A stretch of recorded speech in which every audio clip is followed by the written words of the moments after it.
Hello Browns fans, and welcome to another edition of the Orange and Brown Report presents. I'm your host Jared Mueller, and today we're going to talk exactly about what the opening slide said. The Cleveland Browns have a plan, and they are sticking to their plan. Many fans this offseason and years prior have talked all about the Browns not having a quarterback, not having the quarterback of the future. It's why last year, with Johnny Manziel being drafted, hope was restored. Many people did not believe in Manziel, but because he was hope, he was someone they looked towards as a possible quarterback of the future. Now, with a year of Johnny Manziel underneath our belts, that hope seems to be waning. It seems to be diminished. Not only did he struggle on the practice field, in the film room, and even on the field for those 7 quarters, but off the field, issue after issue led him to being now in rehab over the summer. He was successful by all reports, and everything we've heard from OTAs and from the coaching staff and from the players is that there is a new Johnny Manziel. The idea of Johnny football seems to have gone by the wayside. Yet, Browns fans are still a little upset because there is no quarterback of the future that we can depend on. The second thing that the Browns have been missing for years has been a consistent message, a consistent voice. The only thing that we know of for sure over the past 10 to 15 years and even more has been change. Whether that's from Rob Chudzinski, the Norv Turner offense, Ray Horton's 3-4 defense, or back to a 4-3 defense, or the Eric Mangini version of a 3-4 defense, Romeo Crennel, all the different coaches that we've had in Cleveland, there has not been a consistency of voice. There hasn't been a plan that has lasted year after year. So I'm going to go into that quickly this morning, starting first with the quarterback. Most of you and most analysts look at the Browns and say that they won't get anywhere without a quarterback. And that might be true. You can point to Russell Wilson, Tom Brady, Peyton Manning, Andrew Luck, Aaron Rodgers, and the list goes on and on. Successful teams have a good quarterback. Yet the Browns are going into this season with Josh McCown most likely as a starter, a journeyman backup. McCown's best year was actually only a few games with the Chicago Bears a couple years ago. He got a lucrative contract to go on to the Tampa Bay Buccaneers last year and failed miserably. Many can point to the poor offensive line, the lack of an offensive coordinator, and new receivers and all of that transition. But the reality is McCown did not look good last year in his time on the field, was replaced by Mike Glennon, and later replaced by Jameis Winston. Even though he had already been cut, the Bucs had a plan in place and were able to cut McCown, leading to the Browns signing of him. If Josh McCown had years and years of experience and things we could point to say he could bounce back from last year, hope would be a little greater. Unfortunately, he doesn't have that.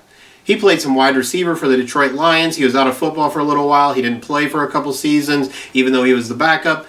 He doesn't have what most people would say is a good resume. Yet we go into the season with McCown as the primary starter and Johnny Manziel as the backup. Connor Shaw, Thad Lewis, they're camp bodies and maybe one of them makes the team, but neither has the high upside to be the quarterback of the future, to kind of fall in line behind the Eli Mannings and the Joe Flaccos and the Ben Roethlisbergers to even come into that top 15, top 20 place in the NFL quarterback rankings. Yet, what were the Browns supposed to do? They went into the offseason, and they pretty much admitted that they don't have an answer at the quarterback position. Were there any answers? Trading a first-round pick for often injured, rarely successful Sam Bradford? Not a great idea. Big contract, lots of injuries, and his best years were really in Oklahoma, where what made him the first overall pick in the first round. Since being drafted in the league, he's been injured most of the time, has shown glimpses of what he can be, and now Chip Kelly gets to cross his fingers and maybe all of his toes, hoping Bradford will stay healthy. Trading a first-round pick for a big contract with a lot of injury history doesn't make a lot of sense, especially one that doesn't have a long history of being successful in the NFL. Taking a gamble on Nick Foles, somehow trading for him in a three-way deal. Foles had a great year 2 years ago under Chip Kelly. Last year he regressed back to the mean and hasn't shown that he can be great. To get him in the three-way deal, the Browns would probably have had to give up a first-round pick and would have even struggled to get him, as the Rams wanted a quarterback in exchange for Bradford. Were there any other free agent quarterbacks that could have stepped in, could have made a difference for this Browns team? Mark Sanchez? Michael Vick? Was there really anyone out there that could have changed the Browns' fortunes for this year or for years in the future in free agency? Not really. And then we turn to the NFL draft. Jameis Winston was going to go number 1. Trading with the Tampa Bay Bucks to get him would have likely cost at least 3 first-round picks, a second-round pick, and even more. Marcus Mariota, someone that I've stumped for, ended up going number 2 to the Tennessee Titans. The Titans' cost to probably trade up was going to be a little bit less than the Bucks. They didn't seem sold on Mariota throughout the process, but in the end decided to go with the quarterback that gave him the most hope for the future. Something I, as a Browns fan, would have loved to seen the Browns be able to do. But trading 3 first-round picks, trading 2 first and a second, or even more, for Mariota, who isn't a for-sure talent, would be a difficult pill to swallow. The Browns would have given up, if they gave up 2 firsts and a second this year, look at all the talent with Shelton, Irving, and Orchard that they would have given up for Marcus Mariota, as well as whatever else the Titans would have wanted. That's a lot to give up. What about in the rest of the draft? Outside of the top 2, the NFL showed you how much confidence they had in this year's quarterback crop. Not a lot of quarterbacks drafted early because there weren't a lot of quarterbacks that had the requisite talent to transition into the NFL. The one quarterback that I may have taken a shot on that the Browns didn't was in the 4th or 5th round with Brett Hundley out of UCLA. Has a lot of work to do, but has a great solid base. I think he looks to excel either in Green Bay behind Aaron Rodgers, learning for a couple years and whatever happens there, or after learning for a couple years, being traded somewhere else where he can excel. He is the one quarterback that, based on where he was drafted, I, as a Browns fan, would have loved to see the Browns take a shot on. They didn't do that, though. So did the Browns have any options? Not really. Josh McCown provides a solid veteran quarterback who knows what he's doing, is willing to mentor Manziel, Connor Shaw, Thad Lewis, and then maybe next year, if the Browns are picking high in the first round, the Browns will have their shot at their Jameis Winston, their Marcus Mariota. And Josh McCown will likely be around to help mentor that quarterback as well. That leads us to the plan. This weekend, the Browns traded for Andy Lee, the punter out of San Francisco. He fits perfectly in line with the Browns' plan. If we can't find a quarterback, let's make the rest of our team great, so that when we do find a quarterback, we're able to slide him in to an already developed, already ready to win team. We've already shown that there were no quarterback options in this offseason that would have changed the Browns' perspectives for this year or in the future. So instead, the Browns invested heavily in their offensive line, their defensive front 7, and their secondary. They also drafted Duke Johnson in the 3rd round to continue to upgrade their run game, leaving the Browns with a solid run game, a great offensive line, the makings of a great front 7, and a defensive secondary that has depth and depth and depth. The Browns have a plan. Ray Farmer, Mike Pettin, they have a plan. The one thing that I would say is missing outside of the quarterback position for the Browns is a consistent plan and a consistent voice. If it were up to me, Mike Pettin, Ray Farmer would at least get 5 years running the Cleveland Browns. Whether their record is 2-14, 6-10, 8-8, 10-6, whatever those records are over that 5 years, I would allow this management, this front office, this coaching staff, 5 years total, so they're going into their second year to develop their plan. We see it with the trading for Andy Lee. It really wasn't about the 2017 7th round pick. He has the third highest contract amongst punters. I believe it's fifth if you look at it yearly, but overall third. The Browns want to run the football, play field position game, and win with their dominant defense. It worked last year. Some of you might be wondering, but what about the wide receiver position?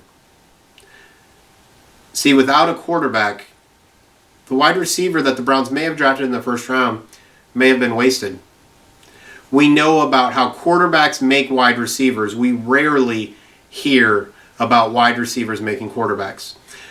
That is a topic for a future The Orange and Brown Report presents.